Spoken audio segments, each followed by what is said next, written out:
Alors, on est prêt à commencer la séance publique régulière du 14 août. Donc, bienvenue à tout le monde, bienvenue en ligne. Alors, je commencerai avec l'adoption de l'ordre du jour avec quelques modifications. Madame Tousignan? Oui, donc dans les affaires politiques, un ajout concernant une entente avec Collectif Territoire. Dans les procédures administratives, le retrait d'une clause de délai de construction et levée d'une clause restrictive pour la construction sur un terrain. Et dans les règlements, suite aux deux assemblées de consultation, donc l'adoption du second projet de règlement 2023-1255 et l'adoption du règlement 2023-1257. Alors, avec les modifications, proposeur, appuyeur. J'en fais la proposition. Sébastien Côté. Je l'appuie, Claudette Carnière. Merci beaucoup. En point 2, approbation du procès-verbal de la séance du 24 juillet. Des gens qui étaient présents, s'il vous plaît. J'en fais la proposition. Guillaume Beaulieu. Oui. Je l'appuie, Sylvie Turgeon. Merci beaucoup. Alors, en suivi des dossiers politiques, on n'avait pas énormément de sujets, mais au niveau de la fonderie Horn, vous avez peut-être déjà vu passer là, dans les médias au courant de la semaine dernière que la fonderie avait rendu public là, les résultats des analyses des terrains dans le quartier Notre-Dame. Donc, il y a eu des sorties publiques de la Ville de Rouyn-Noranda par rapport à ça. Il y a eu des sorties publiques aussi de différents partenaires, là, que ce soit la Direction de la santé publique régionale, que le ministère de l'Environnement aussi, qui ont commenté là, les résultats d'analyse et surtout la réalisation des travaux de décontamination. Là. Donc, tous les partenaires souhaitent effectivement que les travaux se réalisent le plus rapidement possible. Sur les 79 terrains qui ont été échantillonnés, il y a 55 terrains qui seront décontaminés, 53 qui sont au-dessus des seuils. Donc, nous, à la Ville, c'est sûr qu'il y avait une chose où on allait un petit peu plus loin, c'est qu'on souhaiterait poursuivre les discussions avec l'ENCORP, les représentants de la fonderie Horn, pour que la campagne d'échantillonnage puisse se poursuivre au-delà des terrains qui ont été ciblés là, à la campagne de l'année dernière. Donc, de dire qu'on va caractériser et décontaminer l'ensemble des terrains du quartier Notre-Dame et qu'on pourrait même aller au-delà du quartier Notre-Dame pour avoir un portrait plus global là, de la contamination des terrains à Rouyn-Noranda. Alors, c'est un peu ce qui s'est dit dans les dernières semaines. Au niveau de la fonderie encore, il y a eu la fonderie qui a émis l'idée de faire une étude, le souhait de faire une étude de biosurveillance. On est à valider là, avec la Direction de la santé publique régionale, encore une fois, c'est quoi l'orientation qu'eux prennent par rapport à cette nouvelle étude-là. Puis on fera un suivi là, par rapport à ça dans les prochaines semaines. Sinon, il y a Mme Carnier qui... Non, les autres dossiers, je pense qu'ils vont passer en point des conseillers tantôt. Alors, on peut tout de suite poursuivre avec les demandes de citoyens. Donc, s'il y a des citoyens dans la salle, on n'a pas eu de demande par écrit, mais s'il y a des citoyens dans la salle qui veulent venir poser des questions, c'est le moment. Je vais juste vous présenter votre nom, votre adresse. Oui, bonjour. Mon nom est Jacques Laplante, le père de Cédric. Bonsoir. Oui, en février, j'ai constaté un problème de signalisation à Cadillac, où il y a le Petro-Canada, où les camions doivent prendre la 2e avenue Ouest pour se rendre à la station-service. Pour sortir ou pour rentrer, s'ils arrivent de Val-d'Or, ils rentrent par là. Il y a quelques années, il y a 5-6 ans, il y avait un panneau d'interdiction de camions dans 200 mètres. Ça permettait aux camions de se rendre à la station-service.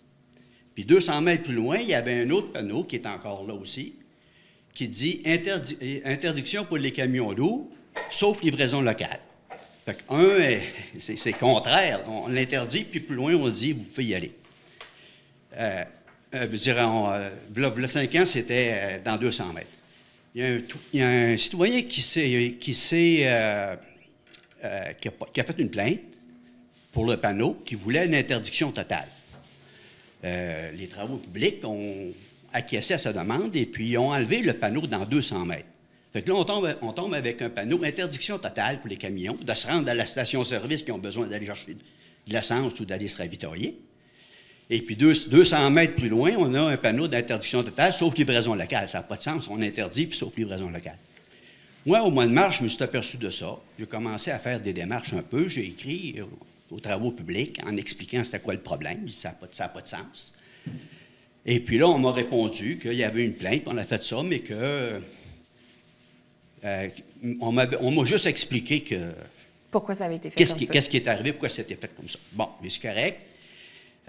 J'ai porté une plainte expressément pour dire, enlevez-les le panneau, là, parce que les gens ont besoin de se rendre là aux stations-service, ça n'a pas de sens. Là, la plainte, on m'a répondu, j'ai porté la plainte au bureau des citoyens, et puis on m'a donné raison que ma plainte était fondée, puis que ça devait être changé. Au mois de juin, à la fin mai, juin, on m'a dit que ça allait être changé. On est rendu à la mi-août, il n'y a rien encore. C'est un vieux panneau, ça prend 2 minutes à enlever, avec un grinder, on coupe les 2 bottes, c'est fini. Je trouve que c'est pas parce que... Là, c'est parce qu'on arrive, on incite les camionneurs à traverser, à ne pas respecter. Responsable de la signalisation, elle a une responsabilité légale. C'est même marqué dans l'autorisation que vous avez eue du ministre que les bons panneaux doivent être installés. Si vous en installez des panneaux moins restrictifs, il n'y a pas de problème. Mais quand vous installez des panneaux plus restrictifs, il y a un problème. Là. Le règlement ne s'applique pas. Fait que je ne sais pas, mais je trouve que ça fait 2 mois, là, ça fait longtemps. Puis je trouve ça dommage d'être obligé de venir le dire ici, là, à l'Assemblée publique. Mais je trouve qu'en tout cas, c'est pas une bonne façon de fonctionner quand on est responsable de la signalisation. Donc, c'est ça que je voulais vous dire ce soir. J'aimerais ça que ça soit fait là, dans les prochains jours. Donnez-moi l'autorisation, je vais y aller avec mon grinder, ça va prendre 5 minutes à faire. Pas de problème. Mais je ne vous la donnerai pas, mais je prends en note quand même. Mais, puis je sais que, comme vous me dites, la décision a déjà été prise.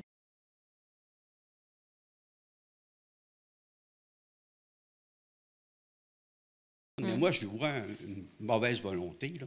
Je sais que j'ai amorcé des choses là, sur le règlement de circulation, puis je vais revenir avec ça bientôt, parce que j'ai demandé un avis juridique d'avocat, parce que c'est la seule façon de faire. À un moment donné, vous allez l'avoir. Mais là, je trouve que c'est un petit peu de mauvaise volonté. Le citoyen qui s'implique, qui écrit, qui prend la peine d'envoyer au bureau du citoyen, puis tout, puis qu'il n'y a pas rien encore qui se fait. Ouais, je ne pense pas que ce soit de la mauvaise volonté, par contre. Ben, je ne sais pas. Je pense qu'il y a eu, comme vous dites, des vacances, il y a eu beaucoup de panneaux de signalisation cet été qui ont dû être installés à beaucoup d'endroits. Donc, j'imagine que les équipes qui s'occupent de ça... c'est pas une équipe, là, vous envoyez quelqu'un avec un grinder, couper 2 bottes, comme je vous dis, on va vous faire le suivi. Là, je ne sais pas pourquoi ça n'a pas été encore fait. S'il vous plaît. Ça va être à faire. Merci. Merci. Est-ce qu'il y a d'autres questions?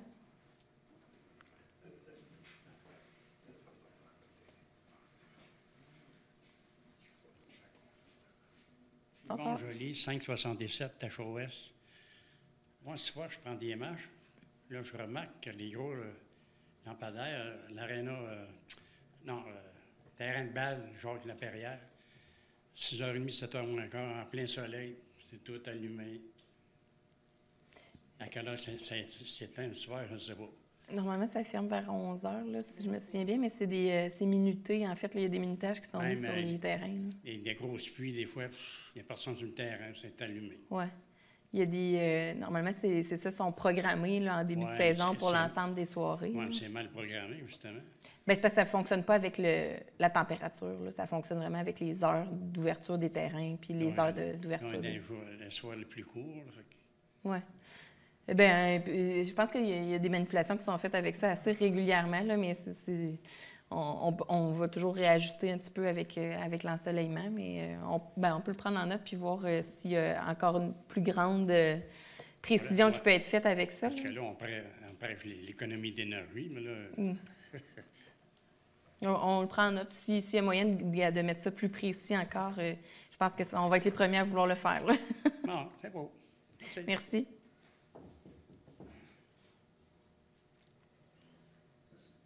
D'autres demandes de citoyens? Ça va? Parfait. Merci.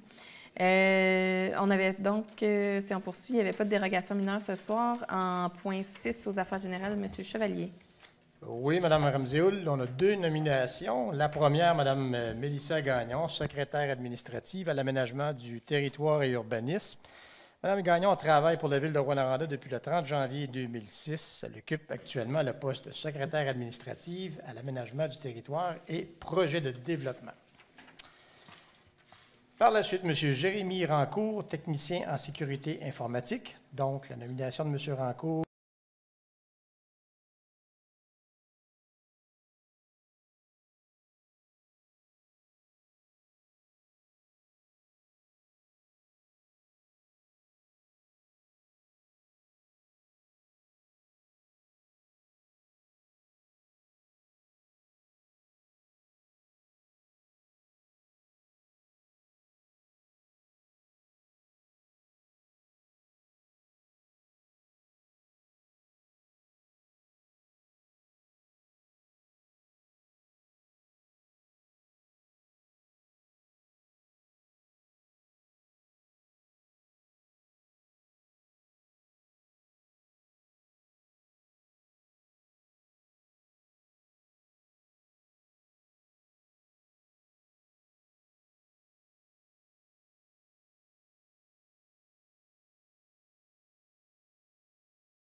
Je vous laisse poursuivre en 6.3. Oui, autorisation de signature du bail de location de l'espace de stationnement Mignot avec l'Université du Québec en Abitibi-Témiscamingue, l'UQAT. Proposeur Pierre. J'en fais la proposition, Claudette Carnière. Et je l'approuve, Sylvie Turgeon. Merci.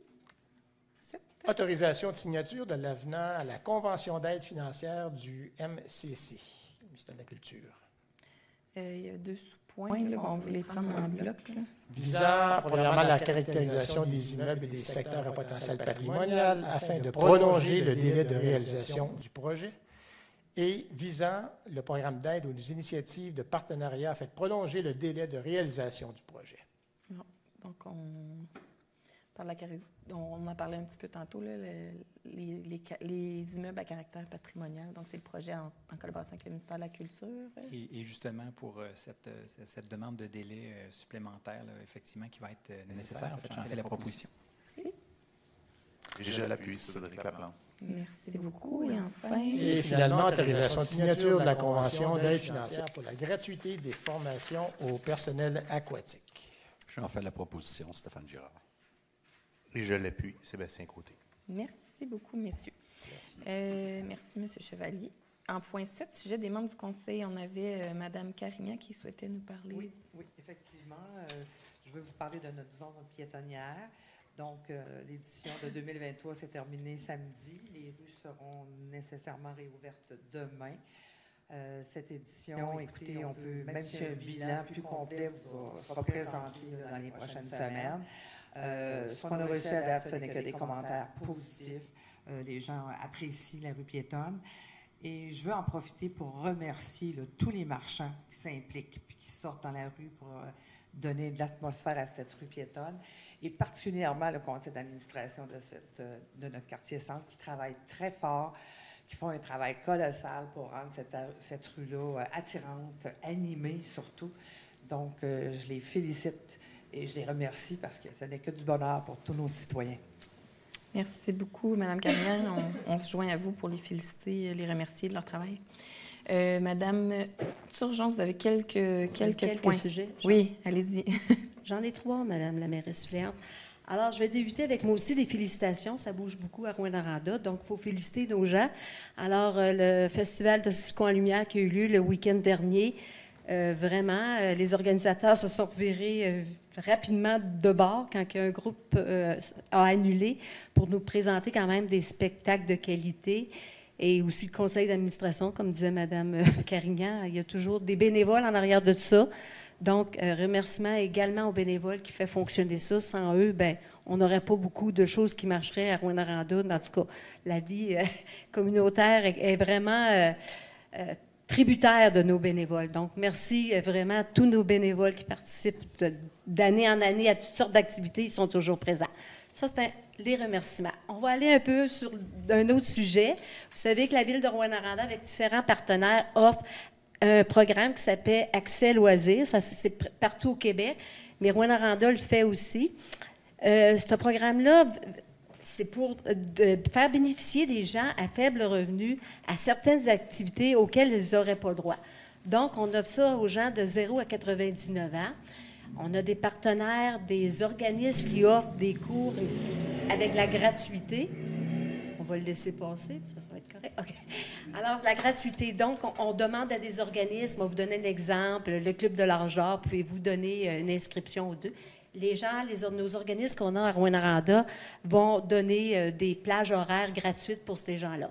Donc, pour pouvoir bénéficier de l'accès loisirs, la population, vous aurez compris qu'il faut qu'elle soit à faible revenu. Donc, il y a quand même un gabarit là, avec les salaires, les revenus. Il y a des inscriptions qui se font à la maison de la famille située sur la rue Richard du 21 au 25 août la semaine prochaine, toute la semaine. C'est bien important. Et lorsque les gens vont se déplacer, ils doivent apporter une preuve de leur revenu de 2022 ainsi qu'une carte d'identité. Parce que, comme je vous expliquais, c'est pour les gens à faible revenu.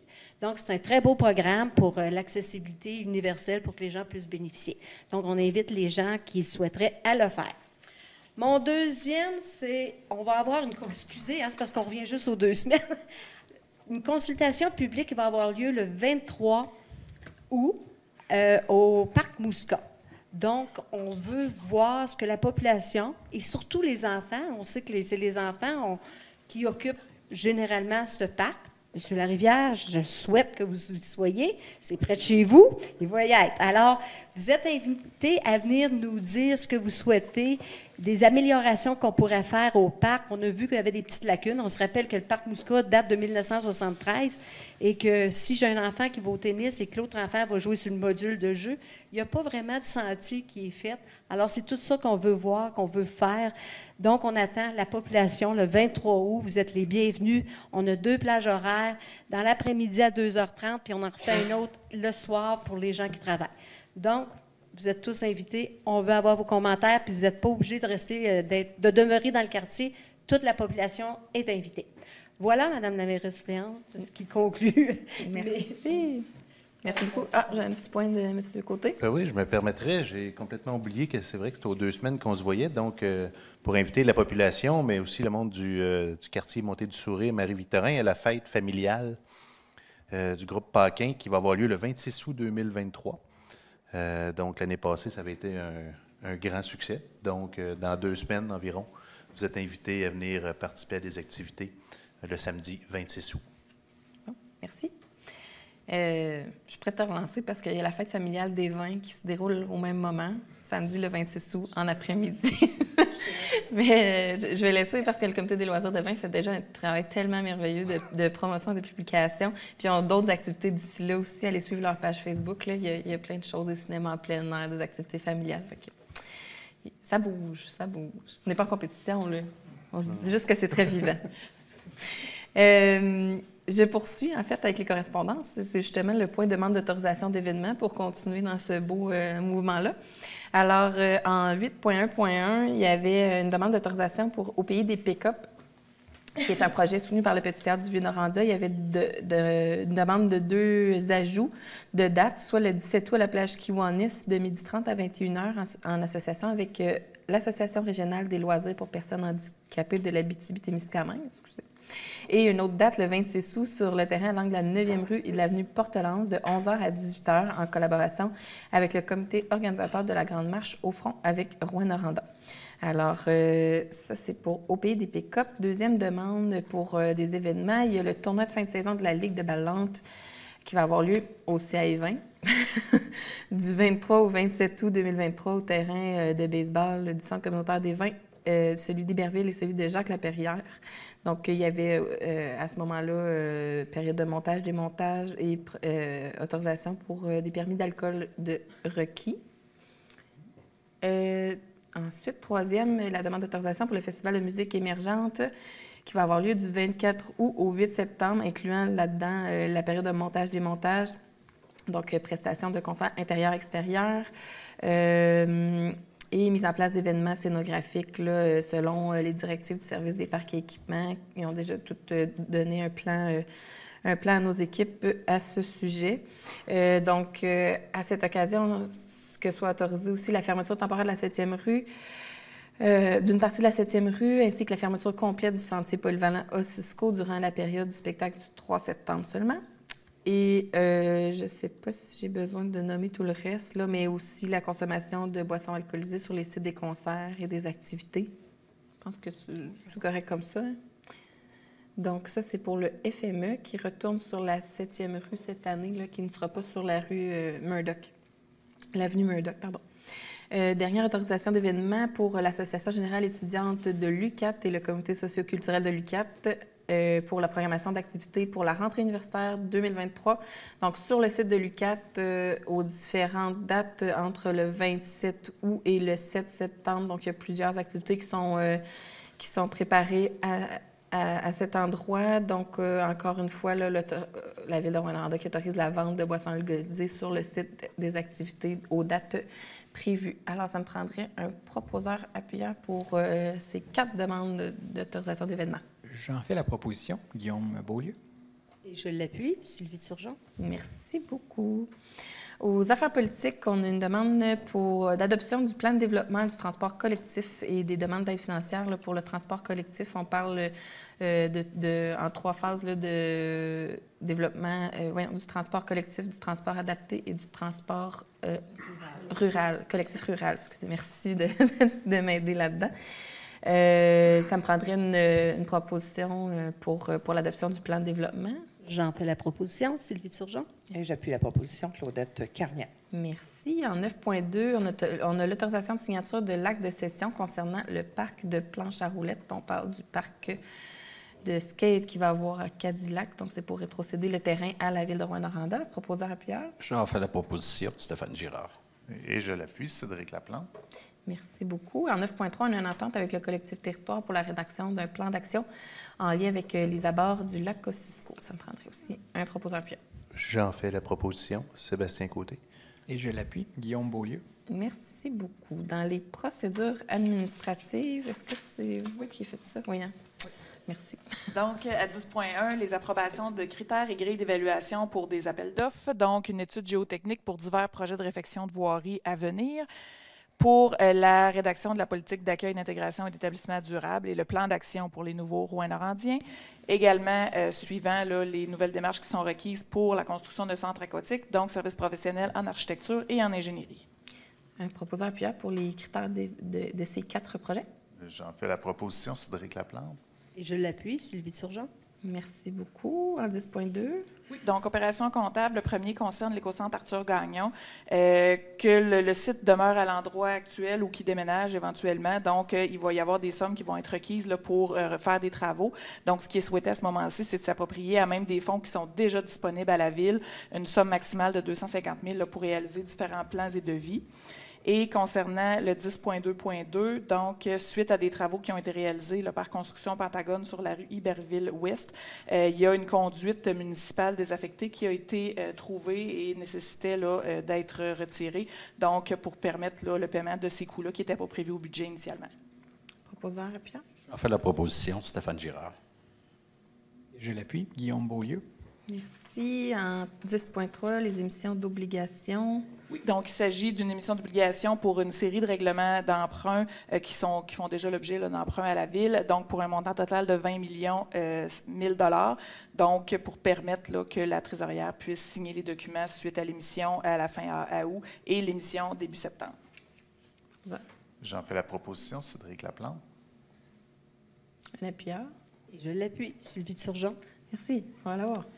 Une demande d'acquisition auprès du ministère des Transports du lot 5 315 910. On est dans l'emprise de la rue des Lilas dans le secteur Noranda-Nord, suite à la fermeture, dans le fond, du raccordement là, à la voie de contournement et de la construction de la route à partir de l'avenue Landry. Donc, il y a une partie de terrain qui n'appartient pas à la ville, mais qui fait partie quand même de la rue municipale, donc pour permettre de régulariser cette situation-là. Oui, proposeur Pierre. J'en fais la proposition, Cédric Laplante. Et je vais l'appuyer, Sylvie Turgeon. Merci beaucoup. Ça va nous permettre de régulariser ce petit secteur-là. En 10.5, autorisation de signature de 2 actes notariés. Oui, donc une première cession du lot 2 808 130 au Cadastre du Québec avec diverses servitudes auprès d'un organisme.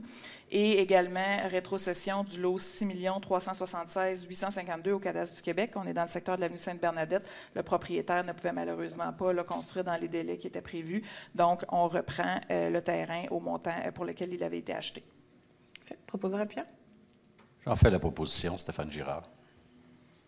Et je l'appuie, Guillaume Beaulieu. Merci. En 10.6. Oui, donc une demande d'Hydro-Québec là, pour établir une servitude pour une ligne aérienne sur les lots 2 807 836 et 3 051 051. On est dans le secteur de l'avenue Dallaire, donc c'est à la limite de propriété entre le terrain du golfe Dallaire et l'ancienne laiterie Dallaire, donc pour permettre la desserte de ce secteur-là. Un proposeur. J'en fais la proposition, Guillaume Beaulieu. Et je l'appuie, Cédric Laplante. Merci. En 10.7, donc le programme d'aide d'urgence aux petites et moyennes entreprises, le PO-PME, dans le cadre des feux de forêt 2023. Donc, il y a, lors d'une séance précédente, là, une résolution pour autoriser la signature de l'entente. Par contre, chaque programme d'aide doit faire l'objet d'un compte bancaire différent. Donc, pour pouvoir permettre l'ouverture d'un compte pour ce programme spécifique-là, il y a une résolution qui est nécessaire pour que l'institution financière puisse procéder. Fait. Proposeur pour ouvrir. J'en fais la proposition, Stéphane Girard. Et je l'appuie, Cédric Laplante. Merci beaucoup. Et enfin, en 10.8. Oui, donc l'année dernière, la Ville a vendu une ancienne emprise de ruelle à un citoyen, M. Godette, dans le secteur de la place Caron à Évin.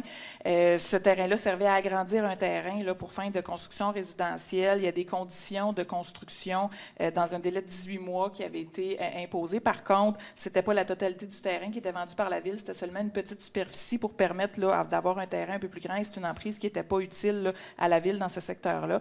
Donc, l'objectif ce soir, c'est d'obtenir une résolution pour retirer l'obligation de construire dans un délai. Il y a un promoteur, en fait pas un promoteur, mais un propriétaire qui souhaite aménager un immeuble, mais le délai là, est un peu serré, donc de permettre là, que cette construction-là puisse être réalisée. Les conditions que le terrain demeure accessoire au terrain qui est déjà là, ciblé pour la construction demeurent. Par contre, l'obligation de construire dans un délai de 18 mois et que la Ville puisse reprendre le terrain s'il n'y a pas de construction serait retirée. Alors, j'en fais la proposition, Sylvie Turgeon. Et j'appuie la proposition, Claudette Carnian. Merci. Hey, on n'est pas beaucoup, puis on réussit à le faire en même temps. C'est magnifique.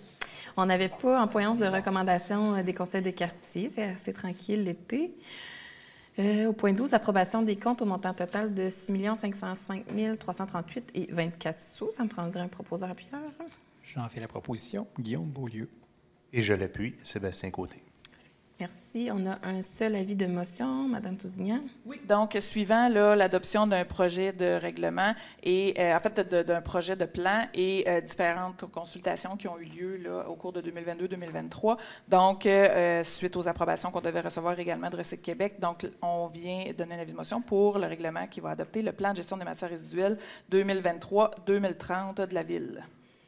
Quelqu'un pour déposer l'avis de motion? Je donne l'avis de motion, Sylvie Turgeon. Merci. Et au niveau des règlements, on en a quelques-uns. Oui, donc en 14.1, l'adoption du règlement 2023-1253 qui modifie le règlement de zonage 2015-844 pour un projet éventuel de relocalisation de l'écocentre dans le secteur de la rue Mathieu et l'ajout d'un deuxième logement en ruralité dans le secteur de D'Alembert. Lors de la séance du 10 juillet, il y avait un avis de motion et un projet de règlement qui avait été déposé pour une modification au schéma d'aménagement et de développement révisé. Malheureusement, il y a un document qui était manquant au moment où on a adopté. La loi prévoit que tous les documents doivent être adoptés au même moment. Donc, ce soir, on doit reprendre le processus là, qui avait été initié le 10 juillet dernier. Il y aura une consultation publique qui sera prévue là, en septembre par rapport à ce règlement-là. Donc, on adopte le projet de règlement 2023-1254. L'adoption du document explicatif, l'adoption de la nature des modifications à apporter à la réglementation d'urbanisme si le schéma est modifié, et finalement, une demande d'avis au ministre pour s'assurer que notre projet de règlement est conforme aux objectifs de la loi.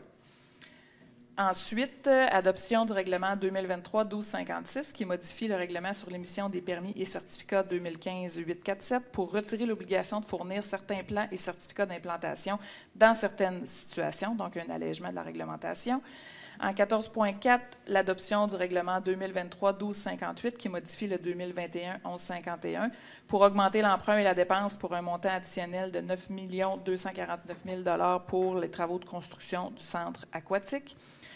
L'adoption en 14.5 d'un règlement 2023-1259 qui va remplacer le 2019-1060 pour l'application du programme Rénovation Québec. On vient ajuster là, certains montants dans la réglementation pour le rendre un peu plus accessible là, aux gens de Rouyn-Noranda.